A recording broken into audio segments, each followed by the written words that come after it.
Check out All Things Transformers with Steve Megatron and TFG1 Mike. I can dig it. You're listening to All Things Transformers, version 2.0. Transformers!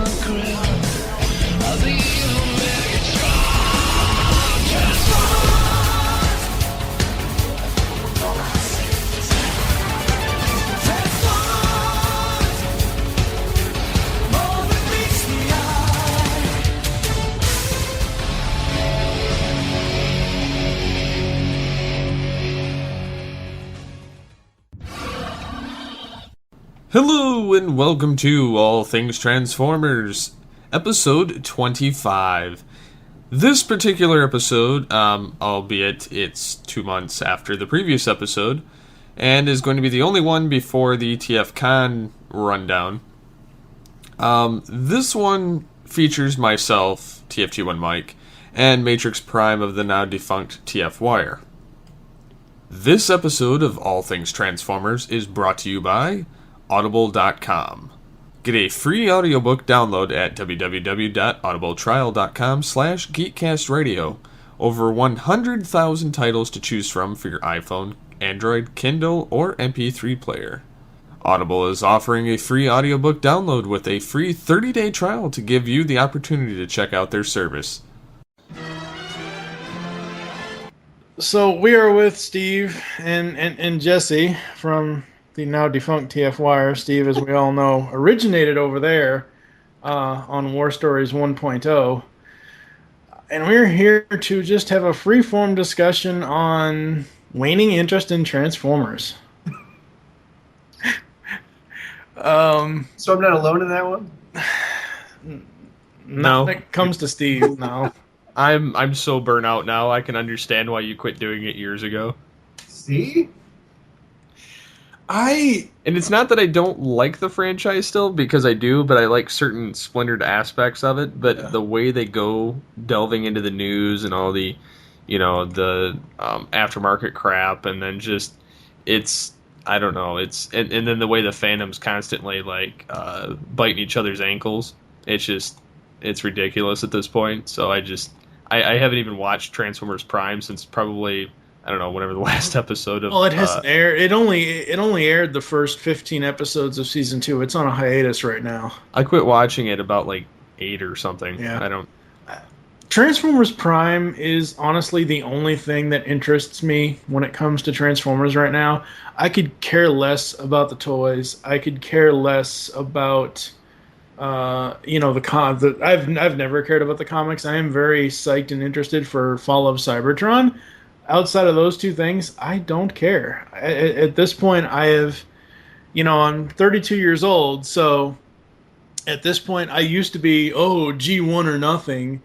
But as I've grown and aged and quote-unquote matured, I've become a lover of all of the generations of the franchise, minus the Unicron trilogy, because let's face it, that just fucking sucks.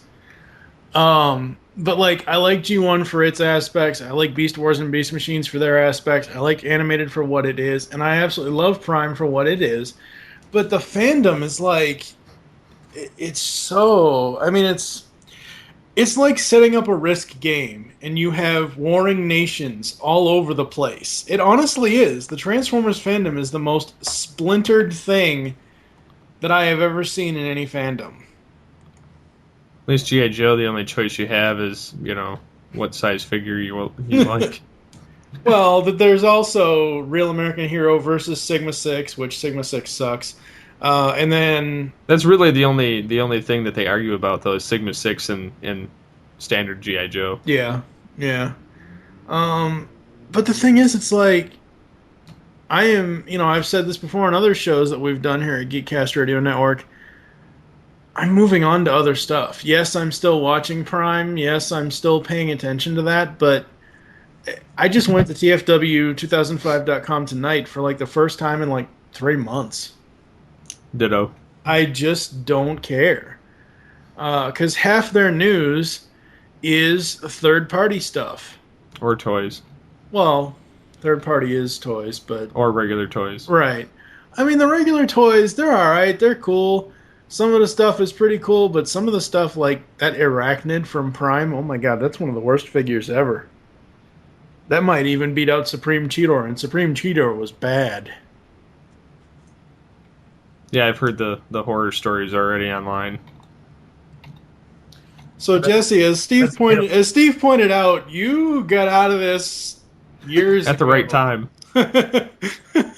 Exactly. Like what was the boiling point for you? Because for me, it wasn't so much Transformers, it was more so Mattel and their crap that made me stop collecting. But like back then, what was it for you that just made you say, fuck this, I'm done? I think I realized that it was becoming way too obsessive. Mm-hmm. I was spending way too much money on them. Mm-hmm. And outside of reviewing them at the time, I know a lot of people review toys now just for the money that they're getting from YouTube. Mm-hmm.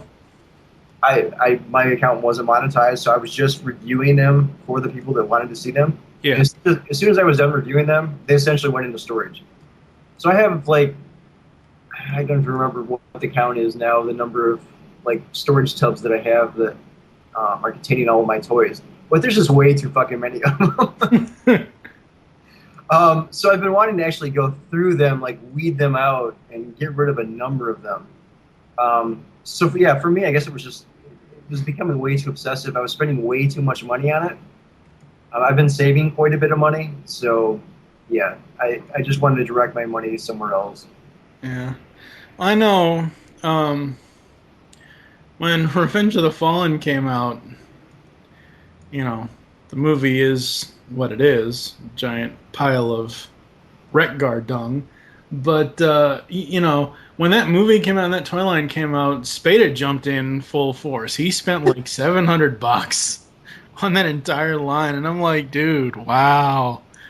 I just, especially the movie toys. Like there's, and I have said this before. There's only, I think, 2 movie line toys that I ever wanted. I had one of them when I was still collecting. It was the movie Revenge of the Fallen Ravage. The only other one I liked was the Dark of the Moon Shockwave. I thought that was pretty cool. Other than that, I just don't care. And I would get to the point where collecting Transformers, it would be, okay, I would go to Target and Walmart, because that's pretty much the only stores I would go to, is the local Target and Walmart up the street from me, and I would buy the rest of his stuff online. But I would go up to Target and Walmart, and they would have the same stuff every single, like, I would go maybe every 2 weeks. It wouldn't be like I would go daily. It wouldn't be like I'll go weekly. I'll go like every 2 weeks, twice a month maybe, and see if they had anything new. And if they had like maybe 1 or 2 figures that I wanted that are new, I would, bring them home, display them. 2 weeks later, I'd be like, yeah, I don't care to display this anymore. And I took it up to the local comic shop and resold it. It was one of those things where it's like, I don't know why I'm collecting this stuff anymore. I just don't. And then online retail is like a freaking nightmare.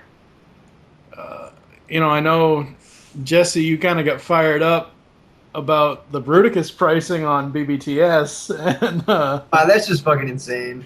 Well, it's not just Bruticus. It honestly is not just Bruticus. You look at any BBTS pricing. Now, I don't know, because I got into collecting in 2008, so I got into it very late in the game when it came to the collector's market of this current generation. So I didn't know anything about Big Bad Toy Store in its heyday or in its early days and everything else. And when I came in, they had already switched to the multiple shipping options. Yeah. So, say you've got a deluxe figure that's, I don't know, what's an average price for them? $16, $17.99 plus $8.39 UPS ground shipping. That's, close to 20 something dollars, which isn't bad. It's almost what you pay in the store, but you get these big sets and these more expensive things, and it's like, oh my god. The markup on it is just insane. See, Big Bad Toy Store used to be the place to go to if you were. I guess I first discovered them, I want to say back in '99, right before Car Robots hit. So that's when I started to buy. That was like I guess the very first time I started to get into actually collecting. Because that was like the resurgence of like G1-ish type Transformers. So yeah, that was like the heyday for Big Bad Toy Store, and they were like always trying to find the best ways to accommodate the collector. Their customer service was top notch. I still hear that their customer service, I guess, is pretty good. Their customer service is good. I mean, it's email based, but it's good. But their prices used to be, reasonable. I can understand marking them up a little bit, but looking at this Bruticus figure, I mean, this figure specifically, they're charging $105 for 5 deluxe figures, which is more expensive than the San Diego Comic-Con exclusive, which is limited in number and only available in certain locations. Yeah, I'm looking at the Bruticus page where it's the 2 sets. Well, it's a case of 8 with Bruticus, and then there's the Bruticus set of 5. And then there's the individual figures, and they want $22.99 for each individual figure. And as I said, if you choose the UPS ground, that's like $8.29 in shipping. And here in Kentucky, there's no additional sales tax, so it's just the cost plus the shipping. So that's close to $31, $32 for at least one of these figures. That's ridiculous. I didn't even look at the individual pricing. So if you look at the set of 5, it comes out to $21 a piece. Then they're adding on an extra $2 if you just want to buy them individually. Yeah. Yep. Yeah, so it's like $22.99 a piece for the individuals. Then you're paying for the shipping, and I looked at the shipping yesterday. Yeah. And I think the cheapest was. Let me add this to the cart real quickly here. New shipping rates. It is $7.39 is the cheapest. So that comes UPS grown. So I'm spending over $30 for what essentially is like a $10, $11, $12 figure. Yeah. Well, I'm not spending that. I think, honestly, I would love to just, at this point in my life, I would love to just save the money and just buy the masterpieces, because they announced Masterpiece Soundwave coming out in December of this year, and I've said on many of our shows in the past, I want a Masterpiece Soundwave with Masterpiece cassettes, and they're finally doing it, and it would probably be the only toy I would ever own at this point anymore. And even the MP10 that they released, I would love to have that, because the older MPs, the prices on them are just so god awful. I mean, they're just. I know Masterpiece is the ultimate end all be all for a Transformers character, but holy god, the prices on them are bad. But yeah, as far as just having, I don't know. The interest is just gone. I mean, it's still there a little bit. I still love the cartoons. I still love all that stuff. But like the interest in the toys is like zero. So that's the toy side of things. But what are your thoughts and feelings on like the fandom? On the what? On the fandom itself. On the fandom itself, there are a lot of cool people. There are a lot of really nice people. But how about as a collective whole? There are a lot of flakes. Well, see, because okay, when it comes, Mike converses with more of them than I do, but some of the ones I've had to deal with are just flat out a pain in the ass, and some of them are genuinely nice, but those are the ones that aren't fully invested. They're dipping in other areas as well. That was another main reason for me to get out of it completely, because it was getting, the fandom just seemed like it was getting way too vile, and there's way too many third-party stuff coming out. And don't get me wrong, I like some of the third-party stuff, but I think it does take at least a little bit away from the actual Transformers themselves and the full product line. Well, and I think part of what hurts it too is that Hasbro never makes anything either A, fully detailed, B, goes and makes things that people would, I mean, I know they can't make people happy 24/7, that's just impossible, but, there are sets that they could have made or should have made and didn't, and that's where the third party comes in, but at the same time, the third party makes so much crap that either adds on to it or it's just reproductions of stuff that it's just unneeded. See, the thing with the fandom is, and I don't want to single people out, because the last time one of our other hosts singled people out, one of our other friends got really pissed because she is friends with some of those people.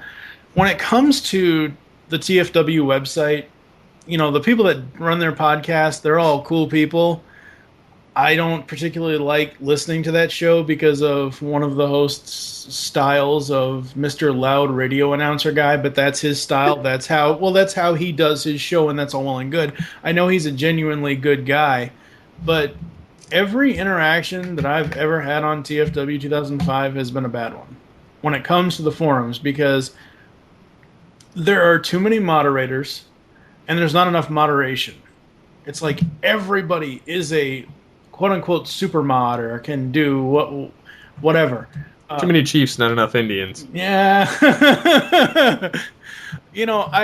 At the time when I was trying to promote our Beast Wars Beast Machines podcast, I had already on TFW in the Transformers discussion thread posted a thread about my G1 review show. And no one ever said anything about it. So I went ahead and posted a thread about the Beast Wars Beast Machines podcast we did. And all of a sudden, I get this message from this moderator, Cybertron Soundwave, or whoever the hell he was, saying, you can't promote blah, blah, blah, blah, if it hasn't blah, blah, blah, blah. And I'm thinking, hold the fucking phone. We're all Transformers fans here, right? Don't people want to know about new things going on with Transformers? Well, this podcast is something new that we're doing for Beast Wars and Beast Machines. He's like, oh, well, if you continue to post it and blah, blah, blah, we'll ban you, blah, blah, blah. I'm like, fine, fuck it, whatever. I got the same thing back in the day with TFWire. I think I got a temporary ban at one point. What they told me was that you couldn't promote it within the forums. If you wanted to promote it, it had to be like just within the signature.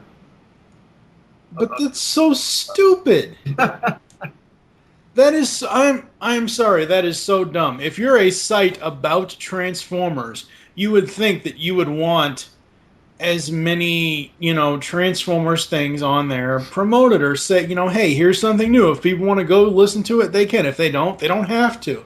It's there. If people want to comment on it, fine. But that's just so dumb. But you look at, TFW, Cybertron.com, sites like that, they're so huge that, they're like, up yours to the little guy, and it's, just a matter of how long they can stay afloat.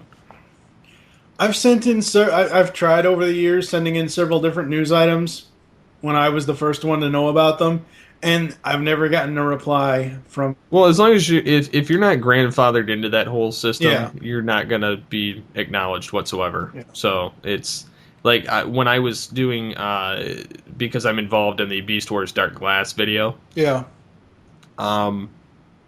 Because I produce it, I voice casted, whatever. When I went to TFW because it was suggested to me that I should go there, and it just, that and some other Transformer sites, I just got bashing because we were doing it in the first place. And then the fact that, it's like, oh, well, blah, blah, blah, and they're just spouting their opinion anyway. Yeah. It's like, it's... a fan service video. It doesn't really matter in the grand scheme. Yeah. I wasn't looking for an opinion. I was looking for people that wanted to audition. Yeah. So I mean, it's just I don't know. I don't even log into the site. I check it for news periodically, but I haven't, like you, Mike. I haven't been there since probably the last episode of this show. Yeah, I like tonight was the first time I had gone to TFW to see if there's any new Prime news about the cartoon's return. But I haven't gone there since BotCon. I just don't care. I mean, I like what I like in the Transformers, franchise, and that's that. The only Transformer website that I even continue to frequent is the AllSpark. And then I don't even go there for the news. I go there just for the general discussion. So. But AllSpark has always been it's been close-knit, but it hasn't been, they haven't treated their people like shit like the other sites. Yeah, it's AllSpark is not this huge conglomerate that Cyber. I mean, they're big, but they're right, kind of like they're medium not, compared to. Yeah. They did want to take over TFWire at one point. Oh, did they? Yep. So there's a little bit of a story there, but. You mean they wanted to just directly take it up. over from you and not let you do anything with it anymore? Well, that's kind of why I didn't want to do it. They wanted to make it part of, because it sort of originated from the AllSpark. That's where it was posting. That's where all the original hosts came from. Because I was just asking on there if anyone was interested in joining. Yeah. So once we started getting a number of listeners and people were responding to it on the AllSpark, because they actually let you post, about the fact that you actually have a podcast. Yeah. So once people started to get into it and were responding to it, and then I don't know if you know. Let's see, I'm trying to think of his name over there at the AllSpark. The voiceover guy there, the voice actor guy. Daniel Ross. Yeah, is his name Mouth 04? Yeah, Mouth 04. Yeah, he was doing some voiceover work at the time, and they wanted to bring him in as a host on the show, or bring the whole podcast into their site, and then bring him in as a host on the show. And I didn't really want to give up control over it, so I'm like, no, I'll pass. Yeah. Then they ended up doing like their own little podcast thing, or a few shows here and there, but I don't think that's survived. Yeah. A lot of them haven't, or a lot of the other sites have started partnering together for the sake of the having the podcast. For instance, like this one, I don't do it just to cover the news like all the other shows do, because there's enough of them out there. Yeah, we are always at least 2 to 3 weeks, maybe a month behind on news when we record our podcast. Well, and the funny thing is I do get listener feedback from the show. Yeah. And people say that, they're looking for a good TF podcast. Granted, ours isn't as frequent as everyone else's, but we don't feel the need to cover every little, thing that pops up that's not really that important. Like, they've mentioned podcasts in their feedback. Yeah. Saying that they tried to listen to this one and that one, but the hosts had problems that a lot of podcast hosts have, and think they're funny when they aren't, and podcasts that they don't stay on topic and they stray too far, and and it's just it's funny listening to these or reading these feedbacks from people that agree with our views more so than some of these other big podcasts. And the other thing about the bigger podcasts is I listened to a number of them for a while.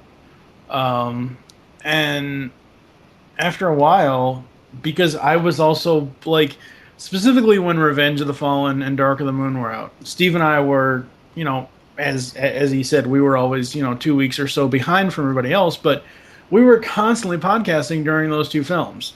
So, like, I would voice my opinion, and while I'm interested in hearing what other people have to say, at the same time, if it coincides with my own opinion, why am I going to listen to that? It's one of those things where at this point in my life, and at this point in our network's lifespan, we are constantly creating content that, that's what our main focus is on. I think at this point now, I listen to maybe, outside of our own stuff, I listen to maybe 5, maybe 8 different podcasts that have nothing to do with our network. Other than that, I love listening to podcasts. It just depends on who it is and what the subject is. And if there's a host that talks like this, or if there's a host that has talks like a Charlie Brown adult, that I'm not listening to that shit. It sounded like an impression of someone I know. Yeah. I'm not going to mention any names.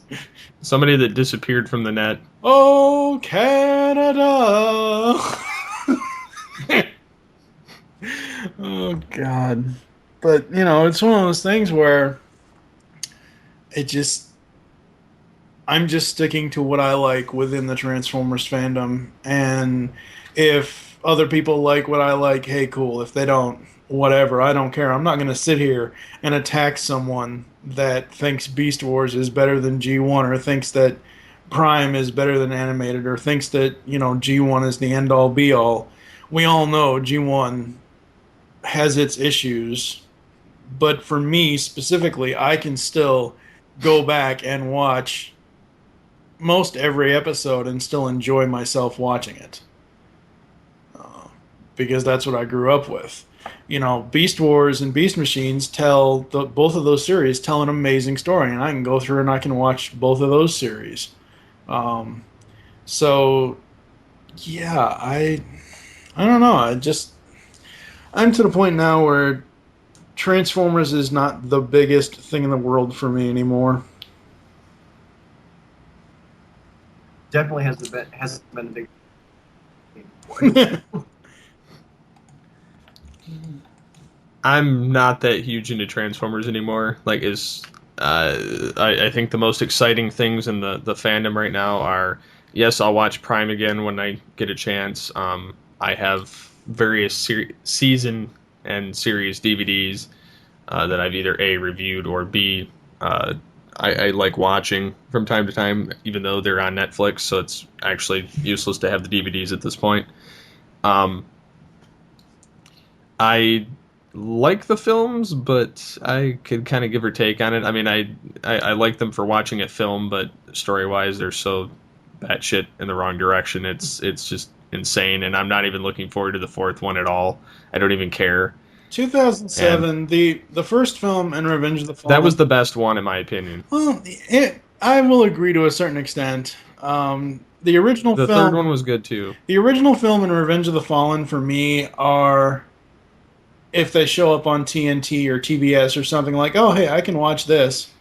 But, I don't actively seek them out. Dark of the Moon I had the most fun watching because it was such a cool and unique story. They got rid of that bitch. and they kind of dropped the humor a little bit. Thank God there was no, giant ass on the screen. You just like the Linkin Park song. No, not even that. No. The song in the third film sucks. The song in the second film, which was made for the film, sucks. And what I've done, if it doesn't have Optimus Prime talking over it, I don't give a shit. And that's the way, he likes it. Shut up.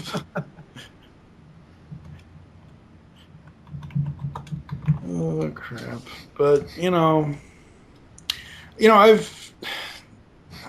don't know what it was. I had a recent G1 bug crawl up my ass, and I started watching the series on Netflix again. And, issues aside, I still love watching those episodes. So, really enjoying that. And like I said, Prime, the Prime cartoon. The Prime cartoon for me is like what Beast Wars what Beast Wars was for Steve, where it was an amazing, compelling story. And I can see past all the little plot holes that everybody else complains about in Prime, because I see the bigger picture as far as what the story is that they're telling. But there are some people that are just like, ooh, this sucks. Ooh, this isn't G1, blah, blah. The whole point behind Transformers Prime is maybe it's, someone our age who might have kids, who maybe this is their kids' generation, this is their kids' version of Generation 1. And rescue bots and all that stuff, I don't pay attention to. Hey, it's a great thing for kids that they're doing two separate Transformers cartoons, one for more so the fans and one more so for the kids, and that's great. But I don't know, I just don't care anymore. I'm the other thing I'm excited for is like the Dark Glass video, obviously, and then of course I'm going to TFCon this year. TFCon. I'm only going this Saturday because honestly I don't care about the dealer rooms and I don't care about the Friday crap. I'm just going to Saturday. Yeah. Gonna go for the voice actor panel stuff and the script read and autographs and all that. And other than that, I don't really care. Yeah. I've been told I need to go to the bar thing with them later afterwards, but that just depends on what I feel like doing. The bar thing usually ends up in someone singing karaoke or... Well, and it's Scott McNeil, yeah, so yeah. Go figure. Yeah, I can just imagine Rat Trap singing karaoke. Yeah, Transformers, it's over. It's just fucking over. There goes the podcast.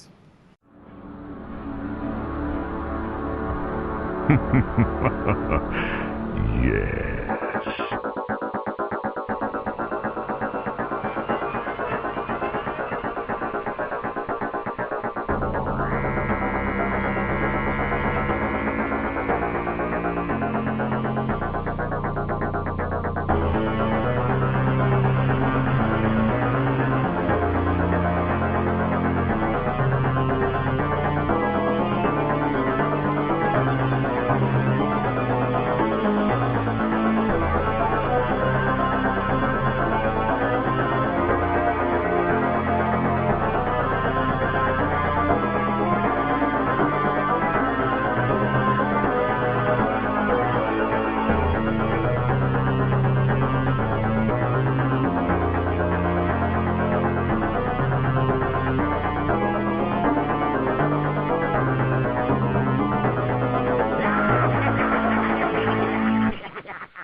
I wish to speak to my lawyer.